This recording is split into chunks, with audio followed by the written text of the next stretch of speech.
Thank you for joining me on today's episode of the Moms Who Know podcast, the podcast for moms who know that when they take care of themselves, they can take better care of everyone else. Today's episode with Erin Wathen is all about learning to take care of your physical body. And really, it's an interesting conversation because this talk about physical body and physical wellness really starts with taking care of ourselves mentally and the way we think. And so you're going to learn a lot in this episode about ways to care for your mind so that you can better care for your body. It's a really interesting conversation. And remember to stay tuned till the end to get the podcast discussion question of the week so that you can join in the conversation. Hello and welcome to the Moms Who Know podcast. I'm your host, Chanel Nielsen, and my guest today is Erin Wathen. Erin, thank you for being with us. Thanks for inviting me. Yeah, this will be a great call about health and fitness and about ending dieting. So let me give a quick bio and introduce you to our audience. Erin Wathen is a holistic health coach, food abuse counselor, and the inspiring author of Why Can't I Stick to My Diet? How to End the Food Drama. Her philosophy is health isn't a number on the scale or how often we exercise, but our lives as a whole. And as I, looked into what you do, I really resonated with that statement. And I believe that, our health has so much more to do with our lives and everything about how we live our day to day than it does with what we weigh. And so I'm excited to kind of open that perspective to our listeners today. Now, to start off, I would love to hear a little bit about you and kind of take us back to your first experience with dieting. Why did you diet and what was that like?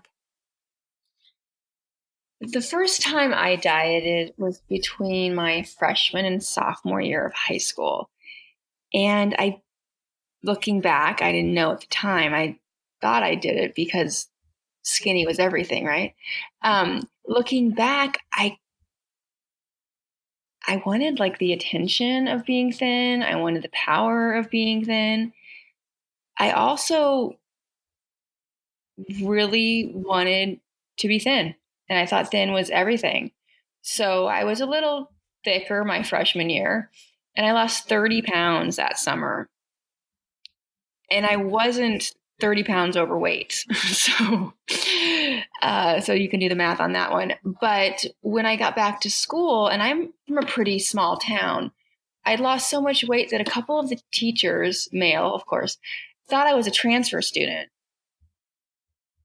Because that's how much my appearance had changed in those couple of months. That was my first real experience with dieting. And looking, hindsight's always 20/20, right? And in retrospect, I did what we all do. We changed the food without any thought about the thoughts. Well, what got me overweight in the first place? Well, how was I going to change my coping mechanism, which was food, now that I was skinny? Well, I didn't know anything about that. I didn't know anything about emotional eating. All that I knew is that it was the 90s and fat-free was it. So eat more fat-free bagels. That's all that I knew. So that started the roller coaster that I was on for, decades of gaining and losing. Yeah. Now that is a lot of weight to lose in a short amount of time. Is that how you did it, by cutting your fat, or was there something else that you did? I remember I exercised a lot. I rode my bike a lot. And I just remember I got this book from the library by Cheryl Tiegs. I know. And it was all about how she, gained 5 pounds once over Christmas and how you need to lose weight by restricting your calories. And this was before apps, but, back in the dinosaur days. And I figured out how many calories I needed to eat a day. And, I did the math because it was all about calories in, calories out, right? And that was it. And so all summer, I just didn't really eat much. And I remember eating a lot of Linder's bagels that had 0 fat grams because fat was the worst thing ever in the early 90s, and drank a lot of Diet Coke. Okay, that sounds like a terrible diet. And I was 14 because my birthday's the end of August. So I was pretty young to lose that much weight. And I just remember everyone in my family, they were like, you look so much better. And I'm like, thanks. And then the boys that I was always good friends with, because I had a pretty face, all of a sudden wanted my phone number. So I was rewarded for being thin. I was asked by all the girls, like, what did I do? What was the secret? Where was the magic? And that was appealing in a lot of ways. But the problem is, how do you keep that up? Yeah. Okay. That makes sense. So you said that this started kind of a decades long struggle, and talk to us a little bit about that next phase. So you said, how do you keep it up? How did you try to keep this up? Just about everything I could possibly think of. I had definitely spouts of bulimia, anorexia, just flat out binge eating. I was always dieting, about to go on a diet, just gone off a diet, obsessing about how fat I was, weighing myself 10 times a day, laxatives, making myself throw up, just always some state of self-hatred based on my body. And yet people wouldn't have ever said I was overweight. They would have just thought, oh, she's neurotic about how much she weighs. Isn't it cute? She's totally normal sized. When in my head, there was World War III going on all the time about, what if I had to, get weighed somewhere? Like, can you imagine the horror if I had to go to the doctors and they weighed me? So I wouldn't go to the doctor if I had a sinus infection, because what if they made me step on a scale? And that's pretty crazy. But that's where my head was at for a very long time. Yeah. Okay. I can relate to that. I think that, I definitely have had times in my life where that was kind of my thought process. And you look back when you're not in it and just think that's crazy. Who cares? No one is looking at you thinking that, but yet, I don't know, those voices in your mind can be so loud. Now, you titled your book, Why Can't I Stick to My Diet? It doesn't sound like that was your issue. Was that your issue, sticking to your diet? I thought it was. That's what I thought the problem was. If I could only find this magic diet, right? If I could only find, the right Weight Watchers combination. Maybe it was paleo, maybe it was vegan, maybe it was, I can't remember all the trends of the last, 25 years. Now I probably would have tried keto, and it wasn't ever the diet's fault. It was always my fault, I thought, why I couldn't stick to it, and why, if I stuck to it, why I couldn't maintain it afterwards. I didn't understand, like, the food was inherently like full of chemicals that were making me crazy. A.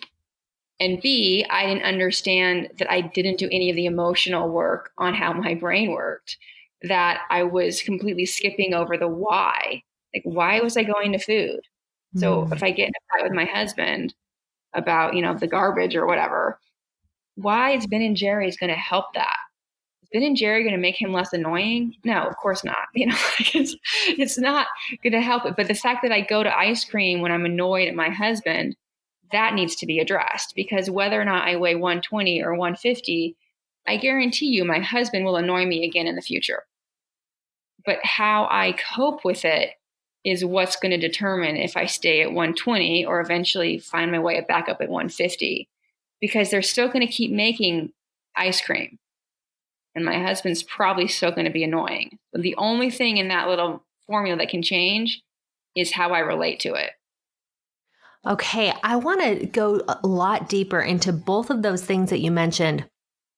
The food, you said it's full of chemicals and you weren't eating the right food. And then I want to really talk about the why and that emotional component. So let's start with the what, first of all. Okay. How did you change your eating?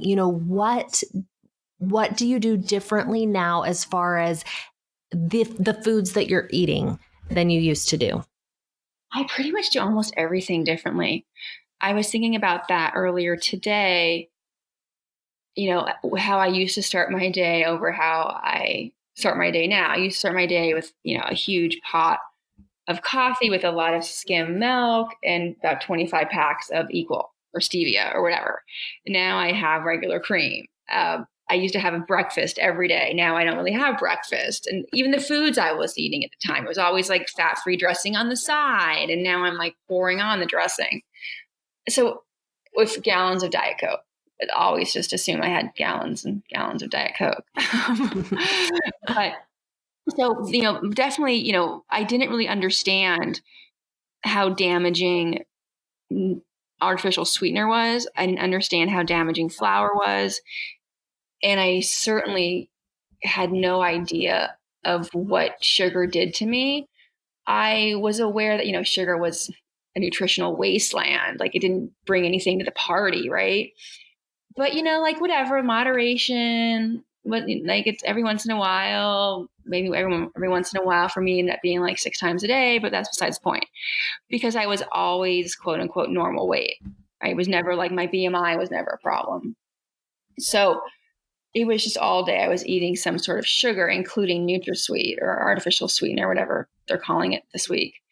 So that's how my day-to-day food was different. I also was very, very afraid of fat. Butter freaked me out. Having a lot of cream on anything to do with fat, I think just from the 90s, just I would always kind of like shudder, like dressing on the side, dressing on the side, dressing on the side. But then if I ate an entire bag of chips, did it really matter that the cheese sauce was on the side? Or if I eat an entire box of Twizzlers in the movies, does it matter that I had it with a Diet Coke? Like that's not a balanced meal. But, these are the lies you tell yourself, right? So the food that I was eating was full of sugar, which is instant gratification. So instantly it makes you happy, but it goes away in an instant and it leaves your body wanting more. And the problem with that is our dopamine, which is our pleasure sensors, are very happy for a very short period of time. And they get super happy, but then they're really angry that it goes away so quickly. So that's why you have sugar crashes. That's why kids are a mess the day after Halloween. But when we're always feeding that beast, that's when the concept of being addicted to sugar starts to come into place. And modern flour is so processed. The way our body reacts to it is pretty stinking close to sugar. It's very common for someone to wean themselves off of sugar and go straight to bread. And they'll say, oh, look, Erin, I'm not eating any sugar. I'm like, but you had 3 baguettes, but it's no sugar. I'm like, it might as well be baguettes because it's going to jack your blood sugar. And then you're going to act crazy. And then there we are. So it's not really going to matter. So I usually have people just lay off of sugar and flour. Let's just rip the Band-Aid off versus either or, because they almost always go to the other one because our bodies react so closely. And since we're there, we might as well take out artificial sweetener because it tricks our body. What it does is, which we used to think was a good thing, right? Back in, modern living, better living through science, right? We just used to think it was fabulous that, we could drink a Tab or a Diet Coke and have sweetness without any of the yucky calories. However, the problem with that in the course of a day is the diet soda lets our body think something sweet is happening. So our body gets super excited. Yay, sugar's coming. And then when it doesn't come, it just gets angry and wants even more sugar. So a lot of studies have shown that if we have artificial sweetener, we're more likely to eat more sugar by the end of the day. I'm not advocating drinking regular Coke because I think that's a whole other conversation with high fructose corn syrup. But my point is, all the gallons of Diet Coke I was drinking, they were part of the problem as well. Okay, that totally makes sense. So do you recommend then, it sounds like you do, no sugar, no flour, no artificial sweetener at all? That's what I advocate in my book. And if that sounds like enough to make you want to run to Dunkin' Donuts, then what I recommend people do is they take away the stuff that means the least to them. So in my case, that would have been bread. Like that's what I cared the least about. So that wasn't, going to make me sad because I didn't, whatever. But the last 4 p.m. Diet Coke I had, I remember it was a sad day. because I used to like get me through like the witching hour with my kids at like post soccer practice. Everybody's yelling at you, horrible time of day. All the moms know what I'm talking about. Totally. Yes. And I would look forward to, and there's still some days where like my head is pounding. I'm like, what is happening? And I look and it's 4:00. I'm like, really? It's been years, go away, you know? But my body's like, it'd be so great to have a Diet Coke right now. You've got to be kidding me. So I would recommend you take whatever means the least to you and work backwards, because you'll also get a lot of confidence when you're able to say no to the bread basket and no thank you to the flour and whatever. And then you'll start realizing even in the world of sugar, it's easier for some people to say no to, say, an Oreo than to say no to a bag of gummy bears. Like those are my problems, like Swedish fish, gummies, all that kind of stuff. And then with artificial sweetener, a lot of people get very funny about this one because they say, what about stevia? What about honey? What about maple syrup? Which is a legit question because everybody loves the swap idea. Like, we're going to take grandma's recipe and we're going to sub out all the unhealthy stuff and you can just eat tons of it. It's going to be so great. Yay us. And the problem is we should never look at food as an excuse to just overeat, because that's not how food was meant to be eaten. But also, a lot of recipes were formulated for specific ingredients. So if you take out the eggs and add applesauce, and you take out the sugar and you add maple syrup, and you take out the wheat flour and you add in almond flour, you're going to have a completely different result than if you stuck to the original ingredients. So just there's that. But also psychologically, you're going to want whatever you were supposed to be making. Right. So you kind of like decide that, you know what, cookies are in the rear view for a while. Let's just stop looking for fun in food for a minute. That's a lot easier for your brain to wrap around than, you know, making pizza out of, you know, apple slices or something crazy like people do. Because people will spend so much time trying to do these workarounds instead of just, okay, I'm not going to eat, you know, processed carbs this week and it's going to be fine. The world's going to keep rotating. I'm still going to keep breathing. I can do this. They get really fixated on the minutia, and then they start finding the little holes in the system. And then when they have the nasty wannabe dish, they get mad. But one more thing about that. If you are having a really hard time tapering off of sugar, which I completely understand, it is better to have maple syrup or honey than white Domino table sugar, because at least honey or maple syrup is kind of close to how it looked when it was originally made. It's not processed to death like the other stuff, with the mindset, with the intention of slowly going off of it. But if you're still adding, you know, a quarter cup of honey to your tea in the morning, a year from now, we need to talk. So let's work towards less honey. Yes. Okay. I like that.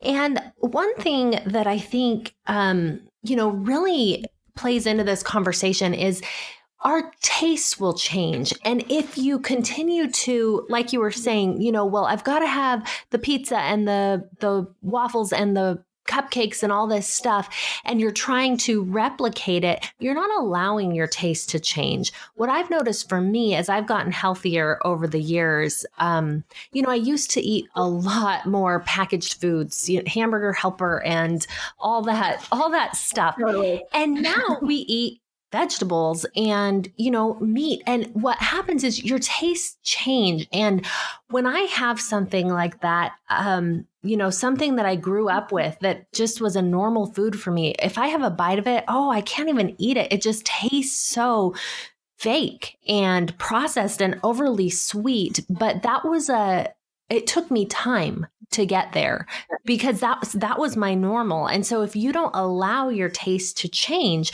to find this new normal, your taste buds are still going to be looking for that. They're going to be looking for that Hamburger Helper extra sodium. They're going to be looking for that, you know, buttercream frosting, super sweet, load on the sugar kind of thing, until you teach, you know, your body, your taste buds what other flavors there are in nature. And they're a little bit different than what you get in a package. No, I agree completely. No, it is very funny. I did have hamburger helper as a child very often. Actually, one of the first things I could ever make was a hamburger helper. That was about 9 or 10, if you call that cooking, and more like assembling, actually. But yeah, no, if you think about like what little kids, if you leave them alone, like what they will kind of end up with versus adults, it's just kind of that that like super sweet stuff. Yeah. But yeah, if we give it time, because now, like, if I go into a candy store for some reason, like we're at an airport or something and there's a Dylan's candy bar, just the smell will make me kind of nauseous. When that used to be like, my jam, right? But yeah, over time, our taste buds will change. And also, processed food is already partially like ramped up to be as intense as possible. Especially the more processed, the better, right? If you think of something super processed, like, a wheat thin or something, right? Like so ready for you to just have all those flood of ingredients and the sugar, because there is sugar in wheat thins, and the salt and the flour, and everything is formulated with the right amount of fat to just flood your body with like, this is such a great idea kind of thoughts. While if you have, some whole wheat cracker from the health food store, it's not that interesting, with 0 sugar and 0 salt, it might not be as fun. Right. So, and so you might end up having to put a little avocado and a slice of tomato and some salt on it versus the half a bag of wheat thins you ate without even realizing it. So the processed food, definitely, they know what they're doing. So stay away. Yeah, definitely. Okay. Yeah. Now I want to make sure we talk about the other component here, which is the emotional side, the why. So going back, let's start from the beginning again, where we talked about, your history, because I think that a lot of women have been there or are still there, where they're on a diet or they're off a diet. Let's talk about why we do that, first of all. First of all, we have such a strong obsession with diets. I mean, just look at how many people are posting pictures on Instagram of keto before and afters, keto desserts. I'm picking on keto for a second. The keto people are going to send me nasty emails now. But everyone is so interested in the before and afters. People Magazine every year has that New Year's Eve edition of before and afters. So the diet culture is very prevalent, especially in girl world, as I like to call it. And so much of having that mindset, we don't even realize until I had a daughter. When my daughter, who's now 13, asked me when she was 7 if her thighs were chubby, I was horrified, because I had done such a good job of never complaining about my body in front of her. I mean, yes, I taught exercise, but I never talked about it in a calorie way. I never talked about it in a people are fat or skinny or wide or purple or green. It was always like, to be healthy, we exercise. I used all the like pro body acceptance. I did everything I was supposed to do. And even with that, my daughter still asked me if her thighs were chubby. So that's how prevalent it is. That's how big it is. I mean, my daughter's friends ask me all the time, how can I get a 6-pack? And now they're called resets and detoxes and cleanses, when back in our day, they were called crash diets. So a lot of the dieting culture is you're good or you're bad, you're black or you're white, you're on or you're off. And the lingo's changed a little bit. Now we have, cheat days and intermittent fasting, where, a year ago it might have been something different. But I mean, the concepts are the same. At the end of the day, you have to have some sort of deficit, and you have to be eating food in order for your body to give up the extra fat. Now, you can lose weight. Sure, you can go on a crash diet. You can starve yourself.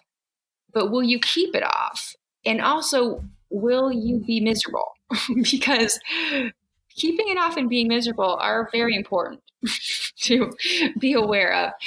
But the emotional part with women that I've really noticed, not just from my formal studies and formal education, but just from listening to women all the time and having a daughter and hearing clients, is how much of this all started with us when we were teenagers, if not younger. Not liking our bodies, being judged by our body. We'd be happy if we weighed, like I said, like 120, because we can't be happy if we weigh 140, because happiness is at 120. Well, let me tell you a little story about the magic number. So for a long time, I had this idea that if I only weighed my magic number, life would be wonderful. Like I said earlier, we think it's all about the number, when our weight is like just one of the many parts of our lives, and also one of the many parts of our health, honestly.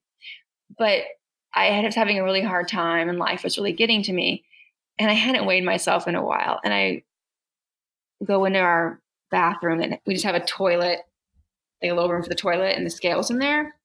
So I went and I weighed myself, and I weighed the magic number, and there wasn't any there weren't any nothing came from the ceiling. There wasn't any music.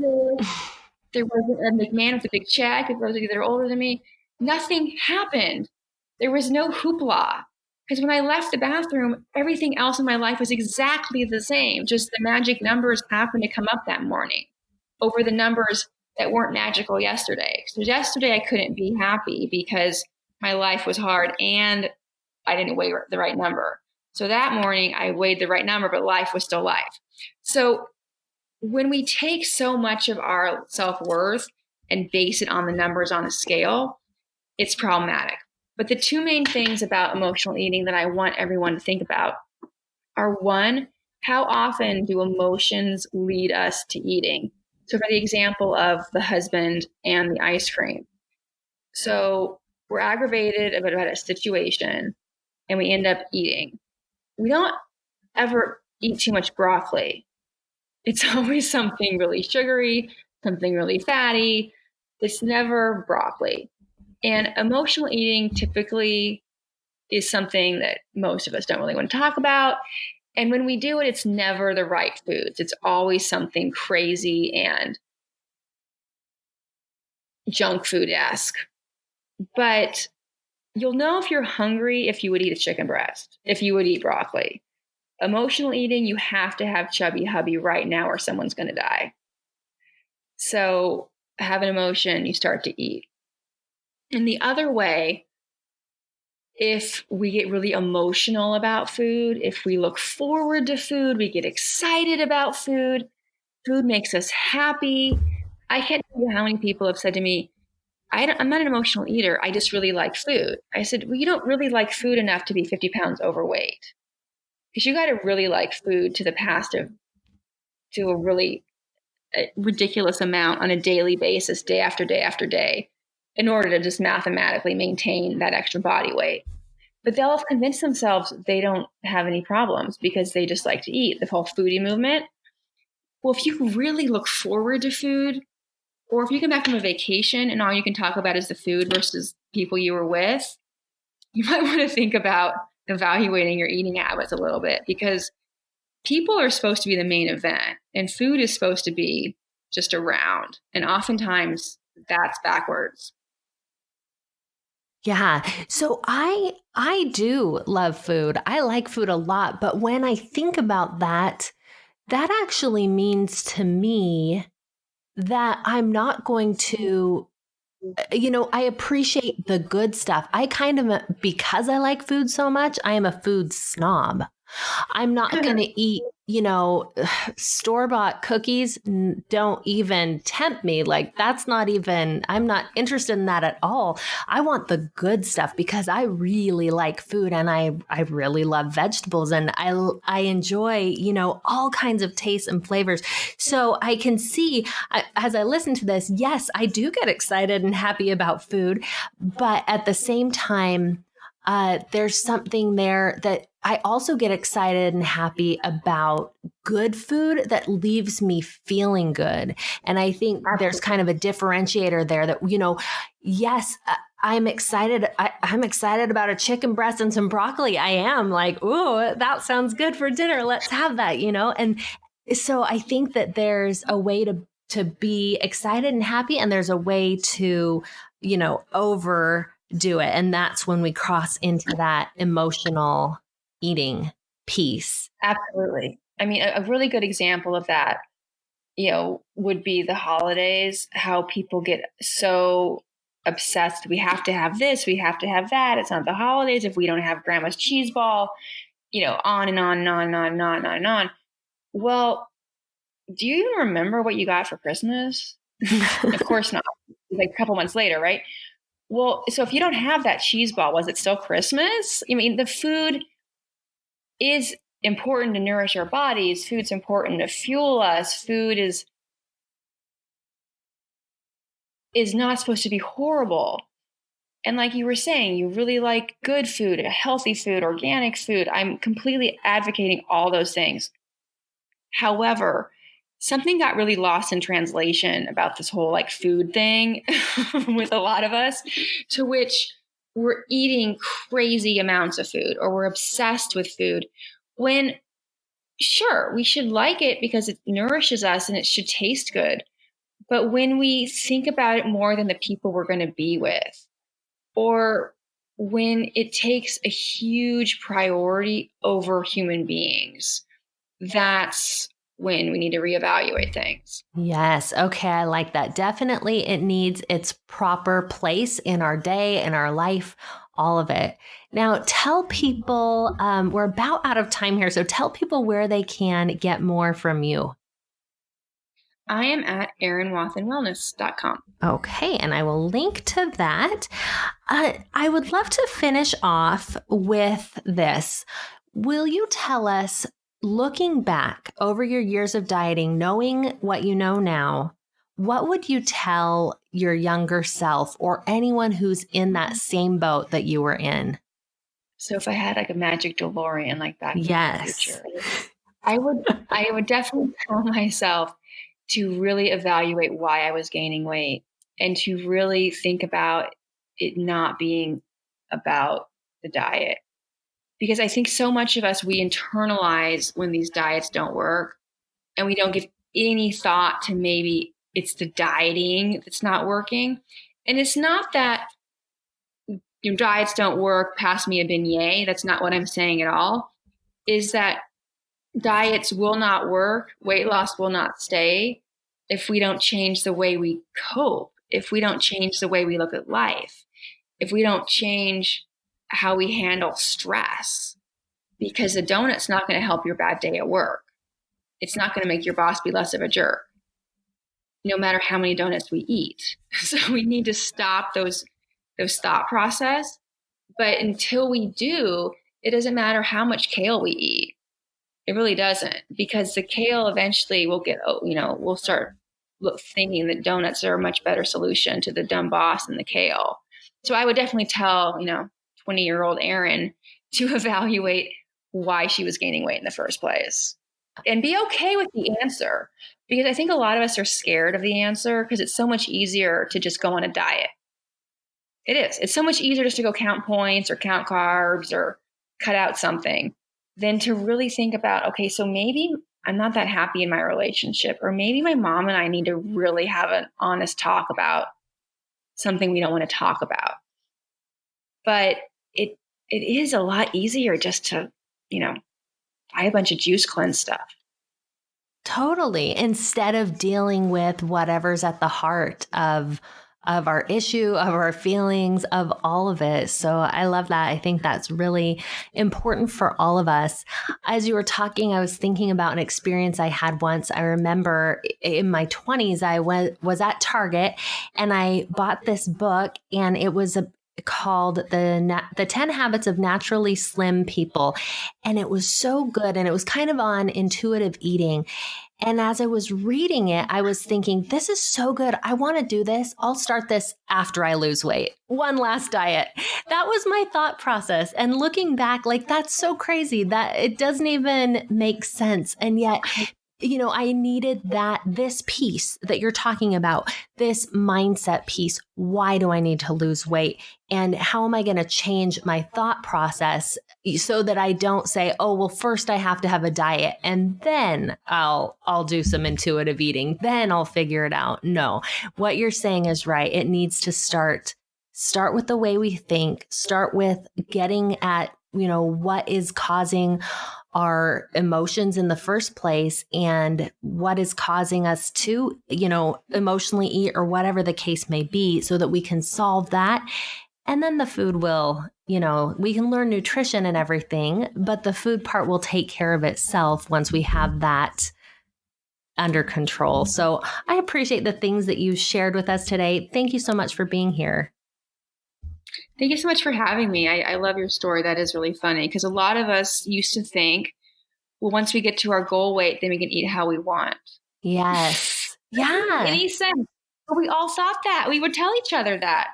When I get to 120, I can eat fettuccine Alfredo. It doesn't make any sense. It doesn't. You get to 120, how are we going to maintain it? Not through fettuccine Alfredo.